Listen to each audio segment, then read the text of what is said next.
Hey soccer friends, I just want to give a shout out to our partner, Team Player. They are changing the game on how you find the perfect soccer team for your player. Parents, this means no more endless social media scrolling to find information on teams. With Team Player, everything you need to know is just a few clicks away.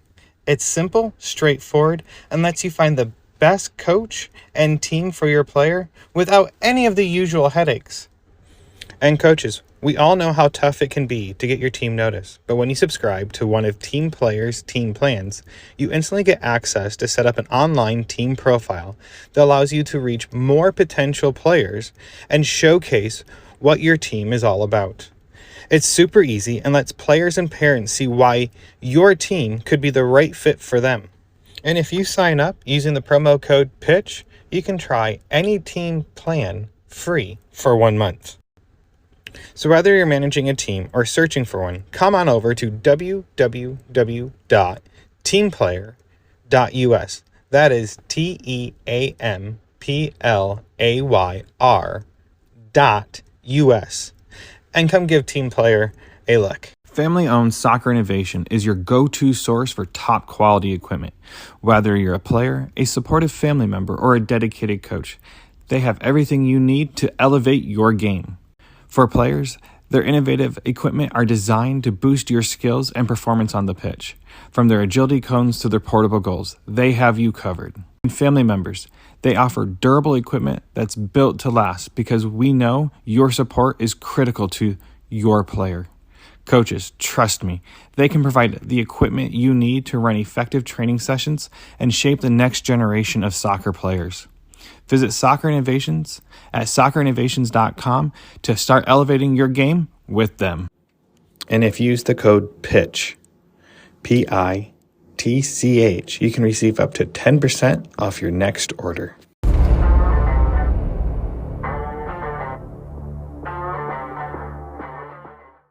Hello and welcome back to Chat by the Pitch. This is Ian Babcock, your host. This is part 2 with Coach Angel from South City Athletic Club. We dive deeper into his coaching philosophy, the influences that influenced him, and we talked about Alliance Futsal League that they have started up. And I hope you guys enjoyed this week's episode, so let's start this chat and head to the pitch.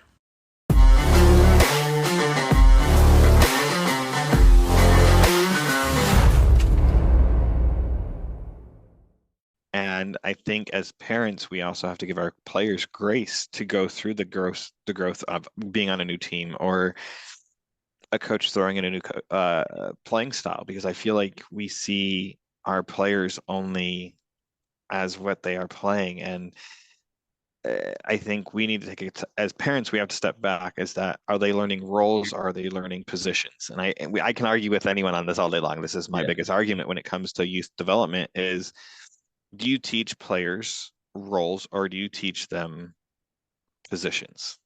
And this answer is kind of a double-edged sword for you, and I'm sorry. Yeah, you're good. You're good. No, this is actually a good question.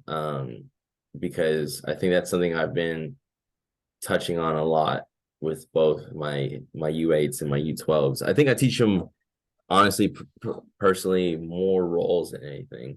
Because, like, for example, I guess just to break it down, for 11v11, I've been watching a lot of Wrexham lately, so I'm actually going to go visit them here in the next 2 weeks, actually, or next week. I think next week. I need to be on top of that before I miss my flight. But I've been watching a lot of Phil Parkinson's system, and I really like the 5-3-2 with wingbacks. So I applied that, especially with the capability of the players that I had. But I broke it down for them. I was like, hey, you're not cemented to this, because this is what I've learned from a lot of coaches, because I'm a big on possession play. But something I've learned is that there is going to be a lot of times where my kids get out of position. I have a center mid maybe pushing up all the way to go score and everything like that. So something I've explained to them was like, hey, all these positions, this is what they do, but this is exactly your role on why I'm putting you there and what exactly you're going to do. And any point, for example, if they move out of position, I'm like, okay, that's cool. just know that if you're moving into this position, your role and your job that you need to be doing if you're going to switch with someone and things like that. So I really try to break it down because especially my girls, they like to ask me a ton of questions just to make sure they're understanding, which is fine because I do that in school myself too. Ask tons of questions. I think I annoyed the professors and they passed me on purpose. But yeah, I think more roles than anything, just really making sure they understand like, hey, like this is what you're in charge of and this is what you're responsible of when you're in the game and everything like that. Regardless if you don't play, like for example, if you're left mid and you don't play right mid, you're still responsible for helping to defend and going up to help to attack and supporting your teammates and things like that. Um clear and yeah, like you said, it's a double-edged sword. So it goes both ways. But I feel like roles, if I answered it correctly, yeah, I think I touch on roles more than anything, like the responsibilities, I guess is a term. I Yeah. personally am a Johan Cruyff fan, Yeah. and it's all about teaching responsibilities and roles because if you know that, like you said, if your midfielder's pushing up, someone has to drop back to fill their position. And total football, that's the whole mentality. I mean, if you're a Ted Lasso fan, I'm a big Ted Lasso fan, and the Yeah, yeah, whole yeah, yeah, yeah. I love epiphany that. I moment of love the total show. football. And that was something that when I coached, before I even learned what total football was and how can a kid know, and I use 4v4 because it's the easiest game to explain everything in. Yeah. If you have a player that's playing as a defender role, know if they have a chance to make a clean break and eat up space, and someone has to learn to come back and take his role that he is or she is taking that player's responsibility over. Yeah. And it's teaching them to be at a young age, I can't pronounce the word, focused enough, knowing what's going on in the game Yeah, to move conscious. There around. we go. Conscious. Yes. Yeah. Knowing enough that if my defender, if I'm playing a 1-2-1 formation or 2-2 formation, if that defender on the right side is moving up and the left defender might have to move over and the left wing might have to come back down so everyone can shift. And now the formations change and now they have to figure out how to get back into, do they stay in that or do they naturally kind of shift back in when the change of flow is going? And I think if we start teaching that at a young age, when they do hit 11v11 and they're doing a run over or an overlap, Yeah. a defender's doing an overlap because they have a moment because everyone's pushing up. Someone somewhere has to learn to drop back. I think they talk about this a lot with FC Dallas with that's our local team. I'll use them is Jesus Ferreira. He tends to drift back more than he should. And I don't get why, but some have said that's because he's trying to cover whoever is coming up Yeah. defensively. I mean, it's fun to watch. And I think it also creates a higher soccer IQ. Me personally, this is Ian speaking, not experts, but watching kids play, if they understand what their left wing is supposed to be doing and their responsibility, and they've played it before, and they're playing the left back, when they pass the ball up to them, they know that they need to move up so that left wing can have a person to pass to or an outlet of some sort, and they need to focus on getting open versus what I call standing game watching. And Yeah. how do you teach beyond that? Yeah, 4v4 is actually a great example, and the way you described it is pretty much what I'm doing with my kids and everything like that. Because I had a parent from that team tell me, well, I don't want my son to always play defender, and I was like, well, yes, I have more of that defensive role because he knows how to use his body and get in front of the ball and everything like that. But I've explained to them, it's just like whenever he has the ball, I was like, I've told your son, like, he can go and take it and everything like that, but he just chooses not to because he controls the ball and passes because obviously that's something else we've talked about and everything like that. But regardless of the kids, I even broke it down to them, um, because I always use school as a good example because school teaches us about visual learning, listening, and actually doing it.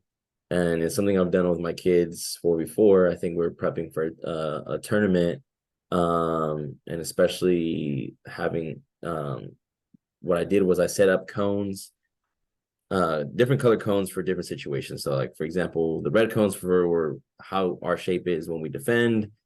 Green codes for how we're supposed to look like when we're attacking, whenever the team has a middle ball of the field, you know, different scenarios like that. And I explained to the kids, I was like, hey, as you're moving up and down on the field, you know, you're going to move here. Why? Because you're on this side and can your role is to defend and you need to be covering this area. You're playing in the back of the diamond. So you need to be more towards the middle, but you need to make sure you get back here, et cetera, you know. And that's a clear, like you said, 4v4, that 4v4 example, that's something I do a lot with my kids. Like, hey, if Colin takes up the ball and tries to go score and everything like that, Kennedy, you or Libby needs to drop back and make sure you cover him. Why do one of us need to get back? And then they tell me the answer. So no one scores unless they steal the ball from Colin, you know? And that's something that's hard for me as a coach right now, from picking up, especially my U12 girls, and then being their first 11v11 season. Because we started off 9v9 in the spring, but we're full 11v11 now. And the hard part is that trying to, and it kind of goes back to what we were saying earlier, trying to get that time to make sure they understand those roles. Because I had a parent tell me, it's like, okay, what's your style of play? And I was like, well, we're a possession-based team, and this is what we're looking for. And they asked me, well, how come you dabble with the formation a lot? And I was like, we have a set formation. I was like, but I've taught the girls, like, if they're gonna go move into someone else's position, someone else is gonna cover. I was like, I'm not telling them to do. I told them, I was like, as a coach, like, yeah, I can yell and direct and everything like that, but it's up to y'all to be creative. And that's something I think I give my players more than anything. Like, I've learned to kind of be quiet a little bit more and only speak on things I feel like they need to probably focus on a little bit more. Because there's a lot of coaches like, go, go, go, and probably say a lot of stuff that maybe like they need to focus. Because something my brother, he's had his C license right now. I'm still I just finished my D probably like a couple months ago, waiting to go do my C. But something my brother made a good point about, that one of the instructors told him from US Soccer was like, by the time you yell something from here to across the field and the kid hears it, like, the play's over, you know?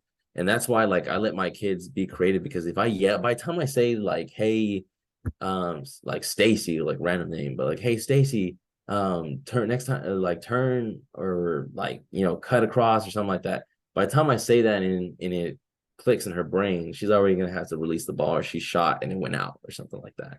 So that's why I give a lot of my kids the free range to be creative and make their own decisions, because um, it gives them the opportunity to problem solve within the game and figure things out. And especially whenever, like, the roles part, like whenever they're moving positions, or I have one of my wingers pushing all the way up to go score, the midfielders, you know, will look around like, okay, like, I need to go back and everything like that. And then when parents ask me why is she being a defender, it's like, no, she's not being a defender. She's covering for that particular position, you know. And that's why, like, right now, my girls get the most tired, because they're all over the place covering and moving around and accepting other responsibilities and all that good stuff, which is something we're probably working on, is conditioning right now today for practice.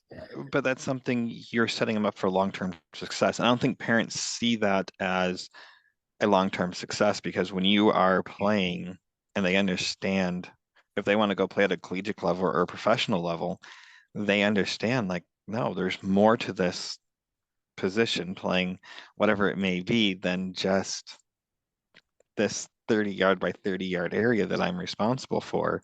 Yeah. It blows my mind that we live in a society where parents don't understand. Like, do you tell an artist how to draw? Or did anyone ever tell Michelangelo how to chisel or carve? No, he visually saw it. He was visually creative. They might have given him techniques on how to move the stone, but I think I'll use Soccer Dave because I love his example. Do our players go out and kick the ball 15 different ways to figure out what's the best way to make contact with that ball? Do they go out and kick it against the wall and see how it bounces off the wall when they kick it, or how it releases off their foot? Like, I tell my son, I go, watch how the professionals place the ball. And he goes, what do you mean? I go, they're all kicking a certain spot on the ball. I go, some will kick where you inflate the ball. Some will kick a certain emblem on the ball, because that's where they know they make a contact and it turns the ball a certain way. And he's 9, and it's like, so now I watch him. He goes out there, and when he practices free kicks, he moves it around and see how he kicks it and how it interacts. And now he has a certain spot he looks for in these balls because his coach brings all the game balls now for Yeah. the games. And I feel like he has the upper advantage because he knows how that ball makes a contact with his foot. And it's teaching creativity, but giving them the chances and the tools to be there is so critical. And Yeah. I don't think parents take that in consideration of how they're going to have their player perform. Yeah, no, exactly. Because if we're able to allow them to be creative now, later on they're only gonna be twice as much creative, and that helps them stand out as a player, especially if they're trying to reach a certain goal, professional or collegiate. Because I mean, yeah, you see a lot of teams. Sometimes they could be a super good, really good team as a unit, but no one really stands out as an individual because they're so set on a concrete style that they don't get to be super, super creative. And that's something, I mean, I feel like I really like about my teams right now. I'm allowing them to for them to be themselves and express themselves on the field and everything like that. Because I've noticed, especially as a coach, whenever I try to, make them only focus on doing things like my way and everything like that, they play 100% different. But when I let them be creative, they start trying to create things that I didn't even tell them to do. I'll have a player trying to make a through ball that maybe I didn't even see, and I see it almost go through. I'm like, oh man, that was a great idea. So that's something I just watch more and compliment on my players now, because it's just like, oh man, you saw that pass, or you saw the opportunity to shoot and everything like wow, that's great, because I think kind of giving some positive reinforcement on that is really, really good, especially as a coach, because like I said, when I was on the sidelines this past weekend, not only watching my brother's game, but listening to the games behind me and to the side of me and everything like that, you hear parents saying like, Johnny, like, why are you doing that? Like, you got to do this. Like parents instructing, and it's just like, I feel like it really just kind of gets in the way sometimes, which is, I understand, emotions and everything like that, but it's just like we throw so much ideas and ways that we want them to play where we don't allow them to express themselves. And I think that's something a lot of experienced coaches or maybe even professional coaches agree on. You just got to sometimes let a player create his art. And it's okay to have a certain style, like, hey, I want to, play tiki taka, possess the ball and everything like that. But as soon as they do their movements or whatnot, or they see something else, like let them create and all that good stuff. As a parent, I know I I don't try to give direction to my son. I just tell him. This weekend, I said we had a long chat before the game. He's getting much better not diving in when he's playing defense, and I'm very proud of him over it. And I go, but once they make the move, bud, you have to figure out. And I'll see, I'll space to him, collapse space, and he knows what it means. I'm not telling him when to do it. I'm telling him like he needs to focus on that. And when I interviewed David, and it really hit me hard, was when we give our kids too much information or too much direction, they start focusing only on that. And when we tell them like they did a bad job in a game, well, they'll say the view of their game was skewed because the instructions we gave them or the goals that we gave them. I'm very particular on giving my son goals before his game. Yeah. This weekend it was to use a skill with the ball. Next was this was the ones my wife gave him, and I made sure that we was using a scissors, and we wanted to see him do his scissors. He's been struggling doing skills when he's on the ball. Yeah. Um, Next was communication and leadership. Those were the things we gave him. Because we say hustling is no longer a goal, it's a requirement. And Yeah. so he knows that those are things, but watching him go out there and actually communicate and trying to be a leader through example, because we told him like they lead by example. And I always like the NFL memes where they show like this quarterback is doing it, pulling his team, and this quarterback is pushing and I tell them like a good leader pushes their teammates to be better individuals. They can't bring them up to them because they don't learn and they don't stay. They leave. Right. And I go, you need to be the leader that pushes everyone, encourages everyone. And we talked very heavily with him about there's videos talking about college recruiting and coaches that are recruiting at colleges and professional recruiters. And the first thing they look at is how did the player react when the goal was scored on them as a team? Are they Yeah. encouraging and telling them, not hanging their head? Or are they, and when they score a goal, are they celebrating with as a team? And if they receive an assist from someone, are they going over and thanking the person they had the assist from? And like making him start thinking about this stuff now, because if we start teaching our players, I feel at a young age, to be a well-rounded athlete, and us parents need to shut up our mouths a little bit more, and not give direction. I think that your job as a coach will be much easier. And I think if coaches just have, from the sounds of it, you have a very honest communication with your parents. And Yeah, we do. there is a podcast I listened to recently, and he says soccer coaches in the United States are the most well-intended liars. Yeah. And I truly believe that. I think a lot of coaches are have well-intended intentions for the players, but they don't deliver it because of the outside pressures of losing their team and such. No, that's true. That's true. You know, because from a player that has experienced it, firsthand of club soccer, um, it's just like, man, like I see that, and then I try to not do that as a coach. But when I have moments where I'm lacking or failing, I'm blessed right now to have parents that like let me know, like a manager to communicate and let me know, like, hey, like some of the parents have been talking about this and that, like you just want to keep it in your radar. Or like some of the parents will even directly text me, like I was mentioning earlier, like I have a lot of parents who directly text me if they saw maybe something a little off, or they had questions, because I usually let them know, like, hey, I'm open to questions, you can communicate with me. But unless you're mad or something like that, let's do the 24-hour rule, wait till the next day or something. um and even me, I don't try to discuss too much after the game with my girls, because I usually tell them, like, coach, especially if it's a loss, because I mean I'm still a sore loser, the competitiveness. I mean, I even get nervous myself before I even start coaching, because I always have that playing instinct in me. But I usually don't talk too much about the game afterwards. Winning, losing, or tying, it's all the same. I keep it short and brief, just because I want the players to be able to think for themselves, because at the end of the day, like how you were saying with like the ball example, different ways to hit it and really make it connect. Only the players, or, us as players, we can only think to ourselves, okay, what can I have done better? What can maybe I can do in my capability to be able to apply it in the next game or the next practice to be able to excel a little bit more.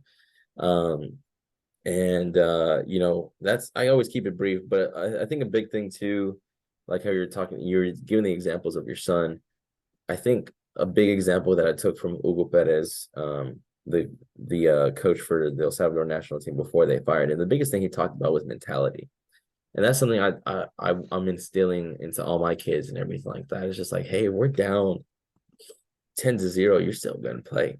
You still got to fight to the end as an athlete and everything like that, because especially here at South City, us being a Christian club and everything like that, like I think the biggest thing I want to instill my players is the mentality, like even if everything's against us, or even if we're not doing good, we still got to give 100%. Because I tell my girls too, I was like, hey, like sometimes me coach is not going to come here, maybe super happy or full of energy. I'm gonna be tired, I'm gonna be exhausted, hungry. I always mess with the poke with them on that, because they laugh about it and start talking about all the food places near the practice fields. But I always tell them, like, if I'm saying that as a coach, like some days where I'm exhausted and maybe can't push myself, I know I still got to show up 100% for y'all, because y'all need me to teach y'all. So I tell them, imagine you got girls at the game, all of y'all have to put 110% each game, because you're not only playing for yourself, you're playing for your teammates around you, and they need you. Even if, like I said, we're losing 10-0, we still got to push, because we still got to finish up the game. We're not going to walk away. And I think that's a big way of how I want to coach, especially with the coaches that I'll never forget the way they raised me. I had a coach before he passed away. various stuff he was dealing with. Um, the big thing he taught was not only soccer, but just like trying to be a good human being, a good human being on and off the field. Because I think at the end of the day, even if I didn't get to enjoy like a very big pro and industrialist career or anything like that, I can honestly say like I've learned a lot through the example of soccer, and that's something that we're doing at South City right now, trying to teach those good morals and that strong mentality and everything like that through the game, because the game obviously gives us a lot of examples, like you said, learning how to lose, the how hard we need to work to win, all the the sacrifices we have to make, et cetera, et cetera. So I think that's a big thing. But obviously, like I said, not everyone does it, because like I said, in this environment and culture that we have right now for soccer, a lot of coaches right now are just only focused on one thing: winning, making sure they let everyone know about it, and just going to win the next tournament or winning the league and everything like that. Instead of like really focusing on the player, because I think a lot of players, when they finish up with teams, like, yeah, they can say like, oh yeah, we won Surf Cup, or we're pre ECNL. I used to play for ECNL team, et cetera, et cetera. But I don't feel like a lot of players can say probably after like, oh yeah, I learned this from my coach about like being a decent human being and stuff like that. I feel like we've drifted away from having good virtues within our teams, and all that good stuff. And I feel like kids don't get to get the full benefit of sports, because I think us as adults, just to kind of wrap up on that topic, I think us as adults, especially all of us who played sports, like you wrestling and me soccer, I think we've all taken away like really, really good stuff from back in those days, like from our coaches and everything like that, giving us that family atmosphere and all that stuff, and setting and giving us pretty much the tools to be successful and everything like that. And I feel like coaches nowadays don't want to give us the tools. They just want to have the system that they need or the people that they need to be successful, instead of giving the players the tools that they need to be successful. I feel like that's what I was really trying to come across. Like, we're not giving the tools to the kids of this new generation. We just want everything to be perfect already so that we can win. That goes to my favorite thing I tell my son. uh, Doing all these interviews, I've learned a lot as a parent, and him and I talk about the word perfect quite a bit. I Yeah. grew up in a home that was very religious, and the word perfect was thrown around a lot. And you had to fit this certain mold, you had to fit this certain life, and it broke me as an individual. And I will admit that. And Yeah. but I tell my son, it's like there's nothing perfect in this world. There's just something done correct. That's all Exactly. I can ever ask of you. It doesn't have to be beautifully done correctly. It just has to be done correct. How you get to that correct point is on you, not me. It's like he shot a goal top 90 corner shot, and my wife says that was the perfect shot I've ever seen you take. He goes, no, everything lined up correct, Mom. Nothing's perfect. and my wife turns to me and goes, where is he getting this from? I go, me. And it's because I'm trying to teach him, like, it's okay to make mistakes. It's okay to not be always on the field. It is, but you need to be giving it your all. And I know what your all looks like. Yeah. And it doesn't mean it's correct. It doesn't mean it's perfect. It just means, I mean, it means it's correct. It doesn't mean it's perfect. You're Yeah. just getting to that point of where you're being consistently correct. And I think the verbiage we use is so important, because I get called out. David called me out on it, and it really made me think long and hard about it, because I made a comment to him about the play practice play model with U.S. soccer, and how I feel like it makes lazy coaches.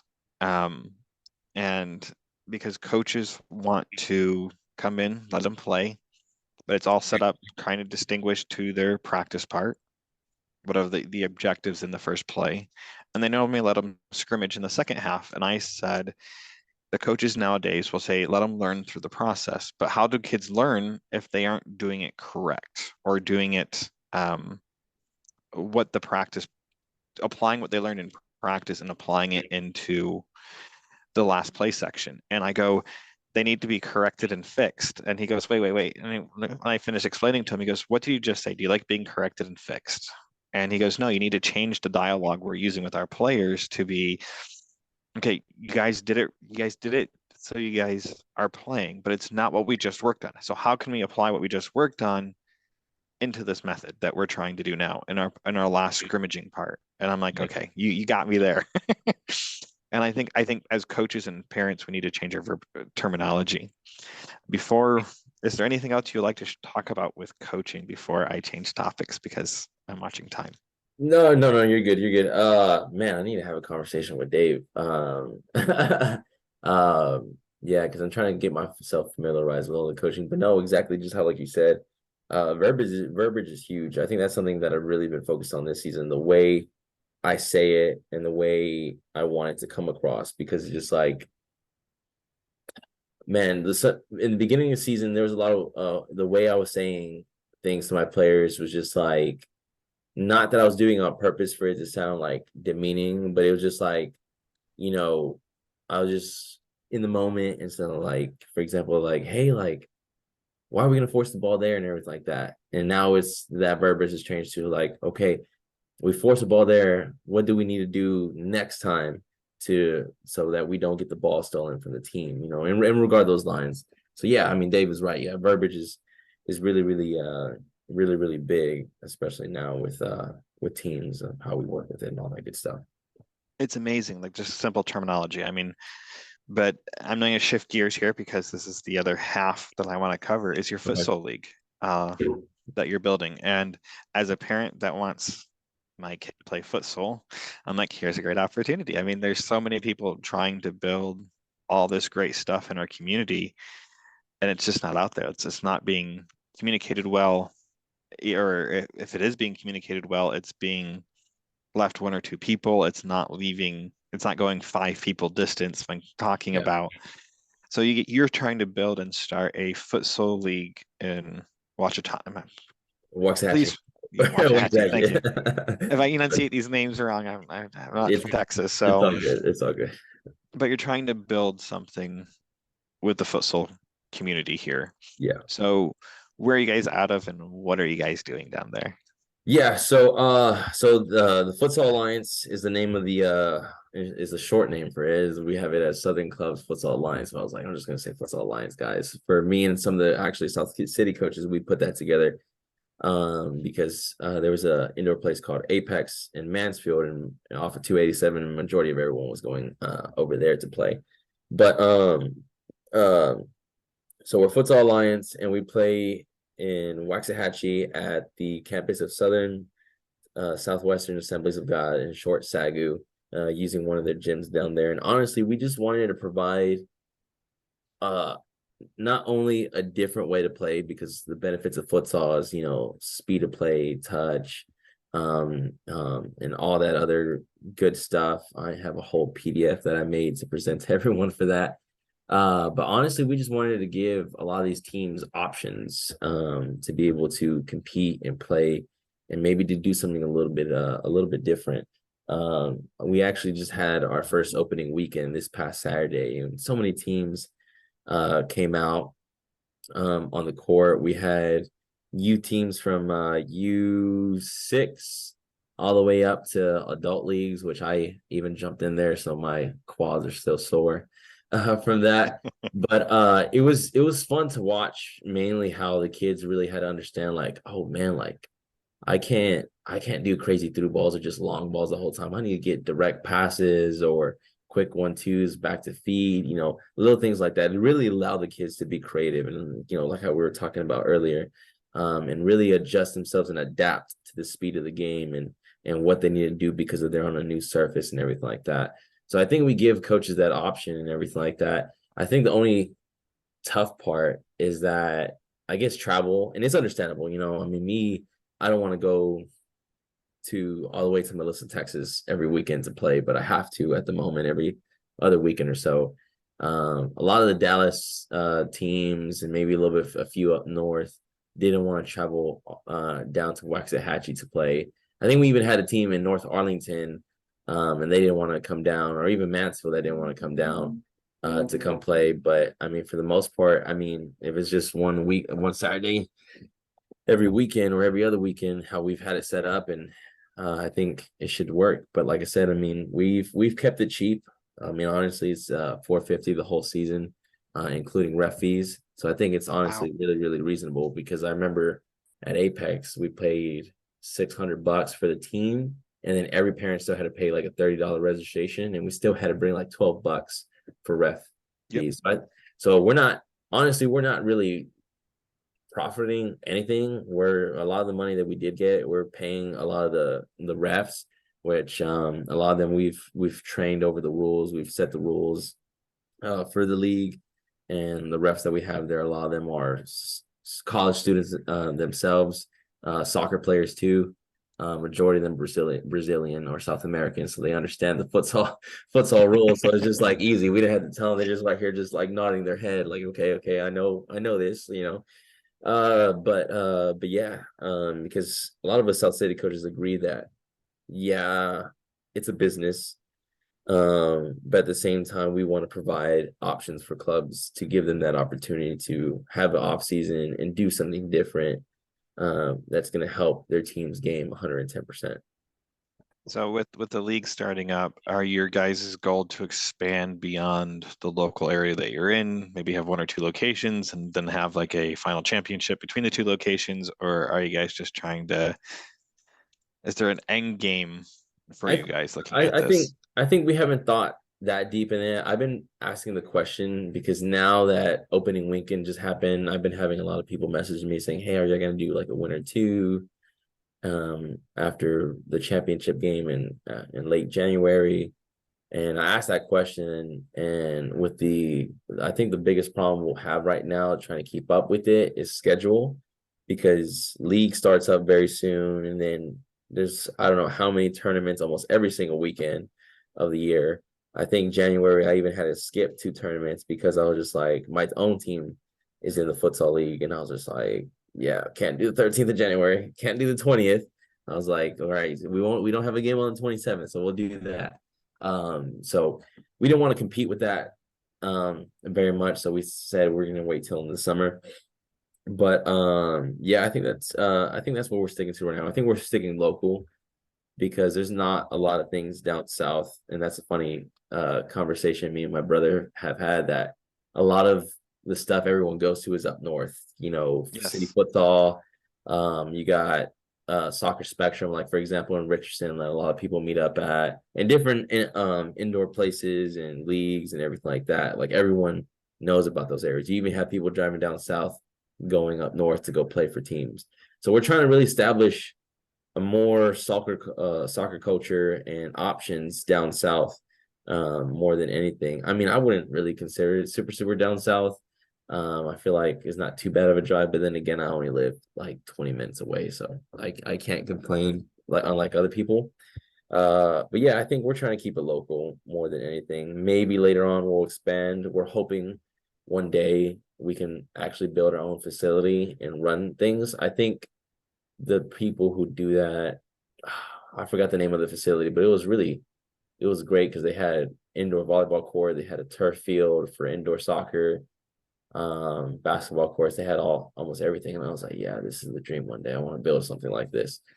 So I think that's one of our goals. We want to build our own facilities and everything like that, and be able to host stuff and keep things a little bit more local, and especially helps us out too to give options for rec teams and other clubs down there that don't want to drive all the way up north as well. So Yeah, it's fascinating how I live in Keller area or just south of Roanoke, and we drive to Melissa. We drive to like we spent our weekend in Louisville. What was the other one? oh man, McKinney. that means we probably might have crossed paths over there or something like that. So we were like our Lennon's last game this past weekend. So I understand like building it where you're local. It's like I'm right there with you. If we can find a way to build facilities on the west side of town, my life would be so much easier. Yeah, Um, because leagues would use more facilities all over the Metroplex because there's teams all over the Metroplex and they wouldn't yeah. have to travel as far. Now, with the futsal, are you guys going to be teaching? Are you guys going to strictly stick to the leagues? Are you going to try to have like classes to help coaches better understand the game so they can have help their players? Or do you guys have clinics with it all? Or We might do a clinic. Funny enough that you ask. I had I guess one of the US men's futsal team members reach out to me actually about doing a clinic and everything like that. And we're hoping to squeeze that in with any time that we're able to have available. Because right now, like I said, the business part of soccer is always not the easiest because on the money side, the more time we try to accumulate for games or try and do extra clinics and everything like that, the more we have to find funds for that. And that's why right now we're even trying to get like sponsors to help with so that we can, maybe get more time to fill those gaps. Because that's why we're so cheap right now, because we're trying to keep it simple, easy, just getting your games in, do your games and then continue on moving forward and everything like that. But I was interested in setting up futsal classes and everything like that because, any way for the kids to learn something new, it's always good. So we're trying to squeeze that in. We have a lot of little plans that we've been thinking about, but just not fully executed because, like I said, the business side just makes things so much harder. And especially, I think, with the economy the way that we have it today, I mean, everyone wants to try to count their dollars as best as they can. They don't want to try to spend too much where they can't at the moment, especially like these past months. All you've seen is like club fundraisers and raffles and stuff like that. It's tough right now. It's tough. So we try to make it affordable and reasonable and schedule everything as best as we can. Like right now, majority of all the games are Saturday. I think we started as early as 7 a.m. this past Saturday to get things going. And I know my co-ed futsal team, we didn't finish our game until like 10 p.m. that same day. So I was literally like there all day. Awesome. I mean, yeah, I bet that's a long day, especially if you start at 7 a.m. and going until 10 p.m. No, I find it very fascinating with all the futsal stuff. I find it to be a missing part of our soccer community because if you look at a lot of the soccer developed countries, especially in South America, they all have a huge futsal community or a foot, I don't know if you want to call it community or game, whatever you want to call it, around soccer as a whole and how much more developed those players are. I mean, if you look at all the players that leave South America and go play and how much ball control movement they have just on top of the ball versus what we play on when you play on the pitch Yeah. on the side of the ball, it's amazing how it transitions over and watching them play. I mean, it's fascinating. Yeah, no, exactly. And I think yeah, just kind of going back to the business, and I think trying to provide those options are tough because you got to have the right resources and everything like that, or someone rich willing to invest into a facility and everything like that, put all that together. And I think that's just going off topic. I think that's where we struggle in U.S. soccer, having those options to give to everybody. Because I mean, as you can see right now, like how we talked about, I mean, everyone's going to the same tournaments, everyone's going to go play and travel all the way in the same leagues, even only if you register in time, because I mean, obviously the facilities can only take so many teams and everything like that. I think we had to close out ours like at 55 teams because we couldn't take in no more because that scheduling was going to be a nightmare. Yeah, the business end just makes things super, super tough to give players nowadays those options in order to be more better and play a little bit, a little bit of dabble in different types of soccer and different ways to play it. So, because I mean, honestly, I mean, it's our first season and we're really testing the waters to see how it goes. And so far, so good.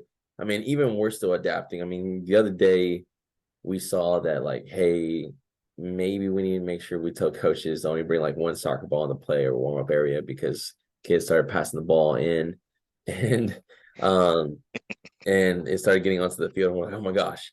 Other moments, for example, we wanted to reemphasize like letting the refs know like, hey, we need to make sure we stay on top of the rules, like only 4 seconds to pass in, reiterate this, and making sure everyone has a clear understanding of everything like that. Because I I did a whole post on the page about the rules, and we even direct emailed all the coaches the rules, and we even had the refs reemphasize the rules when we were there, et cetera, et cetera. And I even have plans on doing like a whole video, like re-emphasizing the rules and everything like that too.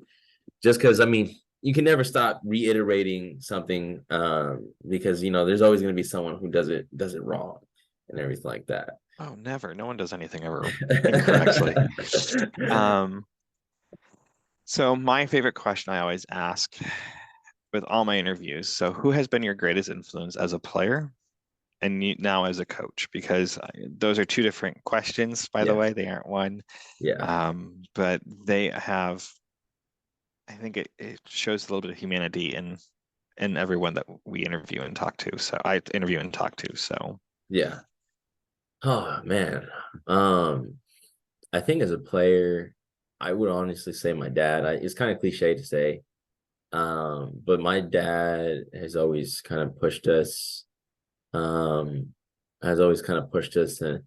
not only like try to be the best version of ourselves on the field, but just to, like I was saying earlier, just to have that mentality, like just to fight. Because even when things are going wrong, like, you know, I remember when he used to coach us and we were losing like 6-1, like he used to be like, come on, like let's go, like go get him, don't let him score and this and that. Like I remember coming off the field one time, like crying. He's like, man, what are you crying over? We still got a game to play and everything like that. So learning from him and everything like that, like reflecting back now, especially in my adult years, of like everything my parents did for me, and especially him as a mentor and as a coach, like it really made me understand, like, yeah, like, you know, that's how life is. I got to push myself, and even when things aren't going my way, I still got to go hard. Um, and in regards to coaching, I would say my biggest influence as a coach has been has been honestly a lot of the coaches that have coached me, because I like to stay in communication with people as much as possible. So before my coach passed away, his name was Coach Sean Lawrence. Back he used to coach for Mansfield Revolution when they were still a thing. I used to go back and ask him questions about like, hey, how did you handle this when parents asked you this? Or how did you handle this when players were reacting this way? And he would always obviously first give me a joke and everything like that. Well, you're doing too bad. They need to fire you. He always try to make me laugh, but he would always give me the advice of regards of like how he handled it. And we would talk it out so much to where he would end up talking out the answer that I should use like out of me, if that makes sense. And even like, for example, David right now, Coach David, our director of coaching, same thing with him. Like, they all have been like father figures to me. And I usually talk out. We always talk out so much what we're going through, especially as coaches, and what's on our mind, and what and ways we can get better, to where we kind of end up answering those questions that we had for ourselves. So right now, honestly, in my current predicament, well, not current predicament, my current season of life, like I would honestly say my biggest influence lately has been Coach David, and he knows that. I let him know that as much as possible. But in regards to both questions, I mean, so many people have honestly impacted me and everything like that, and I try to stay in communication with them as much as possible, because at the end of the day, like, I mean, soccer has brought so much to my life. I've met so many amazing friends. I've made so many amazing friends. I've played under so many awesome coaches. I've gotten to travel the world because of soccer. I've been able to, being able to coach so many amazing kids and make an impact on their lives. So it's just been, I'm blessed to be able to have participated in this game, because it honestly changes lives. And that's something me and another coach, his name was Coach Diego, whenever I was running a semi-pro program back in Mansfield, that we talked about, just like, hey, like, we know this is a game, but we're here to change lives and make someone something a little bit better, because they can be here playing instead of being out in the streets and doing something they're not supposed to and everything like that. And I've had people come back and tell me, and again, not trying to sound like not humble, but I've had people come and tell me like, hey, Angel, like, thank you so much for all those times you used to pick me up and take me to soccer practice, or like go pick up games and things like that. player wise, and then coaching wise, the kids I don't coach anymore that went to other teams, when they see me on the fields, they come up and hug me and everything like that. I don't see them, like they come and find me. I don't know how. I guess it's the blonde hair now, but they come like, Coach Angel, hey, and they come hug me and want to take a picture with me. It makes me feel a little famous and everything like that. But yeah, I mean, this beautiful game has made such an impact on my life in so many different ways as a player and as a coach and as a person that like I'll never take for granted. And that's something I try to make my players and even parents understand, like, hey, like, yeah, we're playing a game, but this is life. Like, we're all in this together. We're a family. And, as long as we're on this team together, like, we're going to stick it out. And even if y'all leave, like, I'll be checking in and all that stuff. Yeah, can leave me a like on Facebook. I'll leave you a like back or something. So, yeah.